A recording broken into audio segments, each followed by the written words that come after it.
Welcome back to Foundations of Health. Today we're going to jump into session 2 and we're going to talk about wheat and dairy and a couple of more things. So let's jump right in. So the information in this video has not been evaluated by the FDA or any other medical body. I do not diagnose or guarantee treatment or prevention of any illness or disease. Information is shared for educational purposes only, and the content of this video is not intended to be a substitute for professional medical advice, diagnosis, or treatment. All right, let's focus on food. Let's talk about wheat, and we're going to talk about dairy. Wheat contains hundreds of proteins that some experts say are not even digestible by the human body. That's a pretty huge statement. The doctor who said this is actually a renowned researcher, and he is absolutely convinced that none of these proteins are actually digestible by us. Gliadin is a protein associated with wheat that increases the amount of zonulin in our intestines.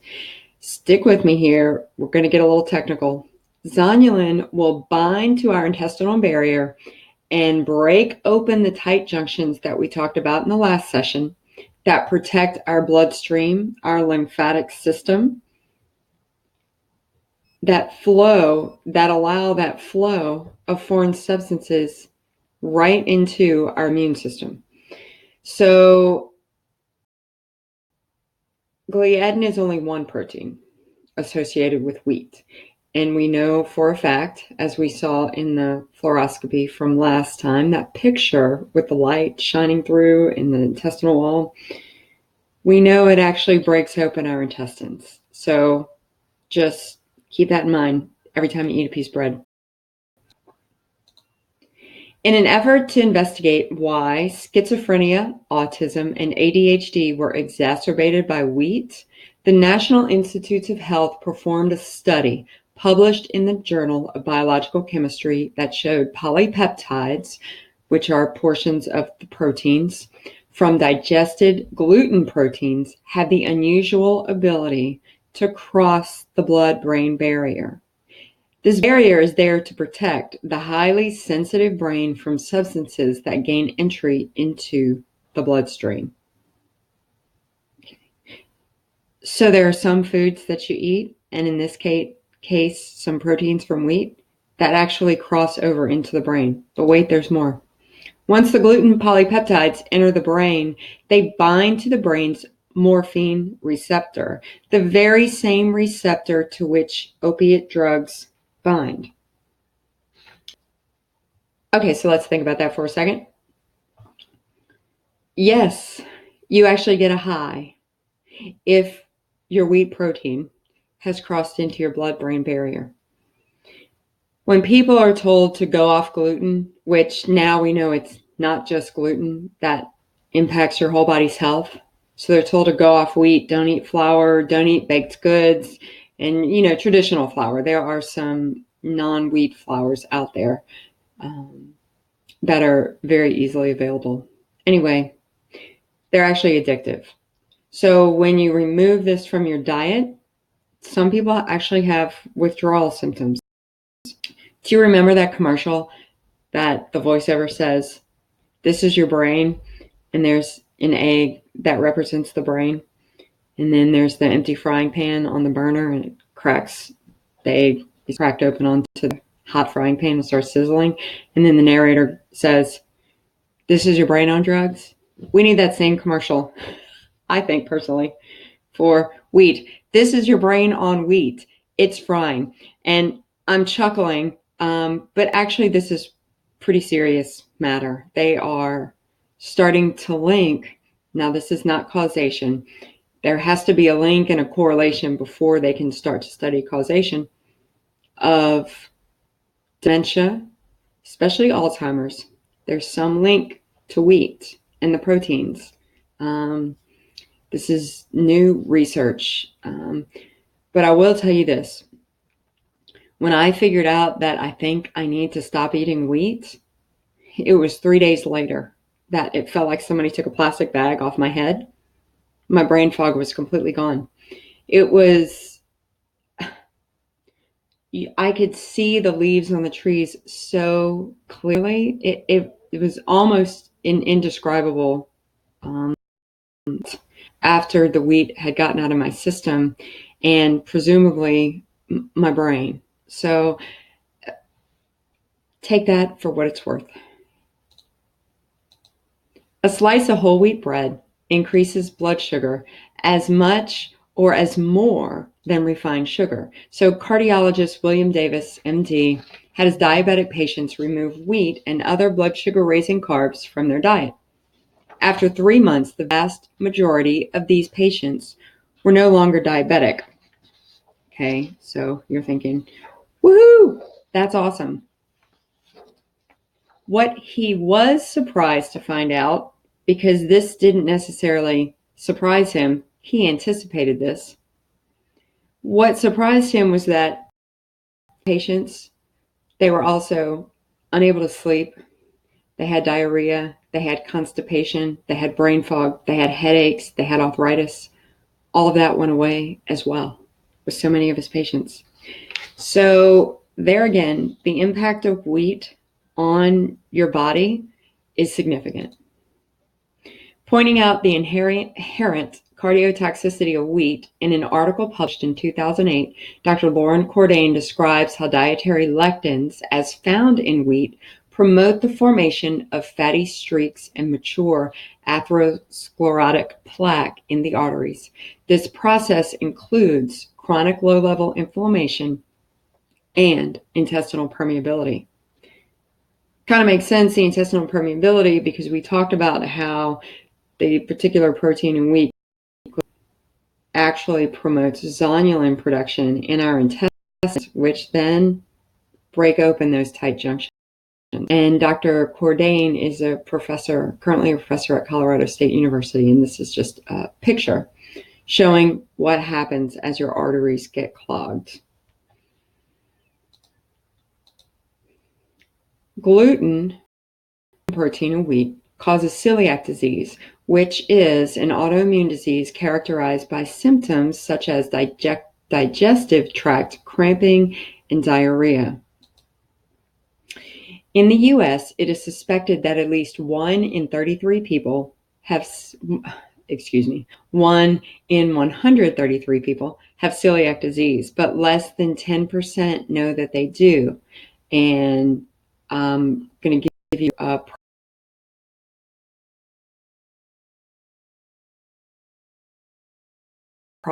illustration of the interior of a very small section of our small intestine. And these are the villi, which increase the surface area so that nutrients can be absorbed.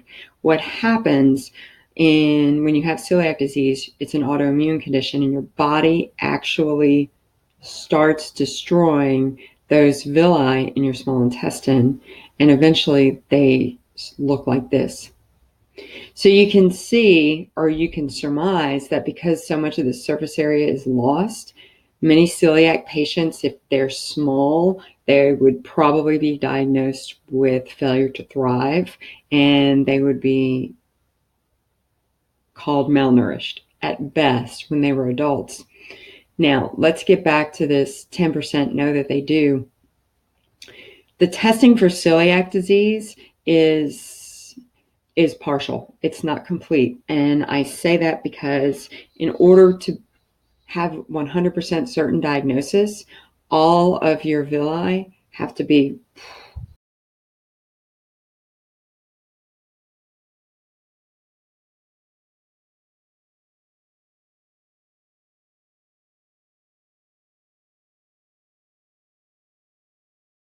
one detects when it's 100% atrophy right now. And it's something that hopefully they will change.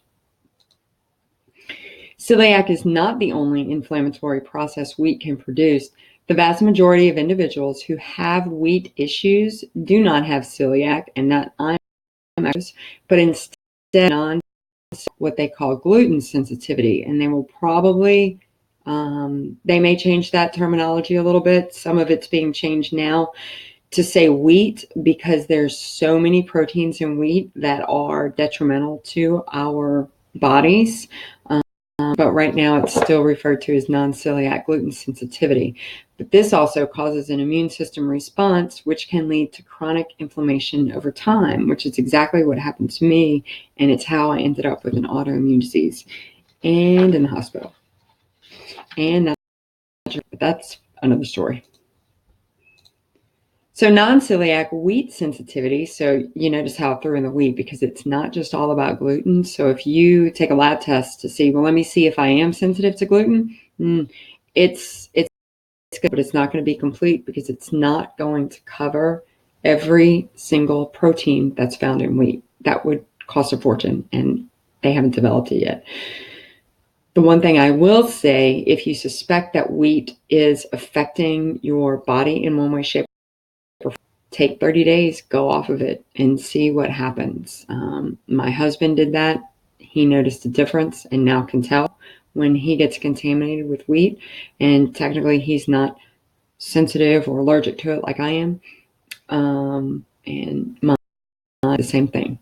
Her actual pain in her legs went away. Anyway, trust me, it's worth a shot. But let's see what else it can cause. Headaches, autoimmune disease, that right here. Fever, ran a fever for 3 years. Acne, did not have acne. A lot of people do. Asthma, that is also an immune system issue. Seizures in young people, and usually it's teenagers. Brain fog, yeah, me too. Chronic fatigue, me too. Heart palpitations, that's what triggered my visit to the emergency room. Joint swelling, absolutely. I can tell if I've been contaminated, joints swell up, and I feel like I'm 105. There's a growing list of other pathologies as the research into this field is proliferating. Now let's dive into dairy. So I think we've had enough about wheat. Y'all can see the damage wheat can cause. All right, dairy. Milk, cheese, butter, ice cream, yogurt, all that good stuff. So for the past 15 years, our nation's milk has come from cows inject genetically engineered growth hormone, RBST, RBGH, you've probably seen on milk labels, otherwise known as Procylac. So the product is made in a lab and it mimics a hormone that is naturally produced in a cow's pituitary gland. Procylac causes increased cystic ovaries, uterine disorders, decreased gestational length and birth weight in calves, and increased risk of clinical mastitis. And mastitis is an udder infection that requires the use of antibiotics for treatment. We've talked about antibiotics. You might know where I'm going with this. The hormone Procylac also causes diarrhea, hock lacerations, subclinical, which just means it's undetectable, it can't be diagnosed, mastitis, and leaching of calcium from the cow's resulting in lame cows. And if you've ever seen documentaries about conventionally grown cows and just the whole meat industry, you will see those lame cows. Cows receiving Procylac live around 2 years, while the life expectancy of the cows not treated with Procylac live from 4 to 10 years. Any synthetic hormone and/or antibiotics are passed on to the consumer, to us, in the form of milk in cartons, cheese, butter, yogurt, ice cream, anything that has dairy in it, conventional dairy, non-organic dairy, and conventionally raised cows. In Canada, the European Union, Japan, Australia, and New Zealand, they have prohibited use of Procylac for years. And you've seen on grocery store shelves over the past 5, maybe more years, that milk and yogurt and cheese without Procylac are available in the US. Organic milk is also free from Proselec. If you tolerate milk, do not buy conventionally grown milk. It's just not good for you at all. Now, the good news is that popular retailers like Chipotle, Starbucks, they eliminated the use of RBGH products, Proselec, by actually the end of 2007. So they've been on board for a while. In 2009, milk allergy was the most common food allergy in the United States. The International Journal of Health Services found that RBGH milk has up to 10 times the level of insulin-like growth factor 1, which is also referred to as IGF-1. Recent studies have found a 20-fold increase. Okay, so you've got this conventionally grown milk with cows that get treated with Proselec, and that milk has all of this insulin-like growth factor. Okay, why does that matter? The British medical journal, The Lancet, reported in 1998, decades ago, that women with even relatively small increases of IGF-1 were up to 7 times more likely to develop premenopausal breast cancer. That's why what we eat is not just what we eat. It's whatever we're eating has eaten, and that includes dairy cows. Permanente internist, Dr. Jenny Pompilio, stated that even subtle amounts of IGF-1 can increase the risk of prostate and colon cancer. So what do you do with all of this information? So there's a lot of opportunity to begin making decisions about cleaning up your diet because, I've just shown you a couple of things that are harmful. And we're going to actually look in our next session about some alternatives to avoid some of these modern toxicities. And I've already mentioned milk. Stick to organic. Make sure it says no added hormones, no antibiotics. You have a lot of options now. Wheat, there is no safe wheat. Everyone is susceptible to intestinal permeability because of gliadin in wheat, and everyone is equally susceptible to that wheat crossing your blood-brain barrier. It's just a nature of the product. Whether you manifest those symptoms, whether your genetics puts you at a propensity that it actually makes a difference, that it does cause something to go off in your immune system or any other system in your body, that just remains to be seen. Everybody reacts differently to it, but a lot of people react to it in one way, shape, or form. So something to consider. So if you know anybody who might benefit from this video course, just let them know it's available. Because I want you to be healthy.